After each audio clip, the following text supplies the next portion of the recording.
മനഃപൂർവമായ സമർപ്പണം ഇന്ന് ദൈവത്തിന് സന്തോഷത്തോടെയും സന്മനസ്സോടെയും നൽകാൻ നിങ്ങളുടെ ഹൃദയം തുറക്കപ്പെടട്ടെ. ഒരുത്തന് മനസ്സൊരുക്കമുണ്ടെങ്കിൽ പ്രാപ്തിയില്ലാത്തതുപോലെയല്ല, പ്രാപ്തിയുള്ളതുപോലെ കൊടുത്താൽ അവനു ദൈവപ്രസാദം ലഭിക്കും. 2 കൊരിന്ത്യർ 8:12. ഈ വചനം മുൻനിർത്തി നൽകുന്നതിലെ സന്മനസ്സിനെ കുറിച്ച് ചിന്തിക്കുമ്പോൾ എല്ലാവരും ഒരേ തുക നൽകണമെന്ന് ദൈവം പ്രതീക്ഷിക്കുന്നില്ല.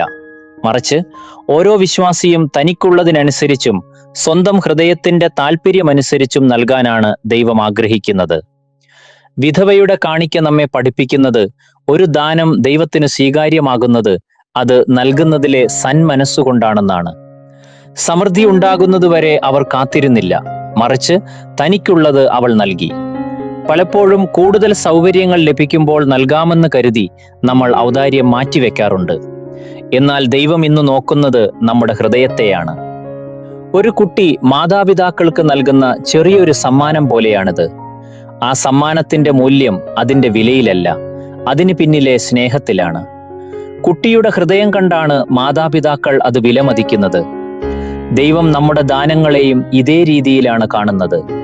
സ്നേഹവും നന്ദിയുമുള്ള ഹൃദയത്തിൽ നിന്ന് ഒഴുകുന്ന ദാനങ്ങളെ ദൈവം സ്വീകരിക്കുന്നു.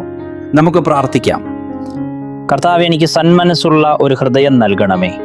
സ്നേഹത്തോടും ആത്മാർത്ഥതയോടും കൂടെ നൽകാൻ എന്നെ സഹായിക്കണമേ. എൻ്റെ മടി മാറ്റുകയും എനിക്കുള്ളതിൽ നിന്നെ വിശ്വസിക്കാൻ എന്നെ പഠിപ്പിക്കുകയും ചെയ്യണമേ. എൻ്റെ ദാനങ്ങൾ എപ്പോഴും നിനക്ക് മഹത്വമായിരിക്കട്ടെ. യേശുക്രിസ്തുവിൻ്റെ നാമത്തിൽ ആമേൻ.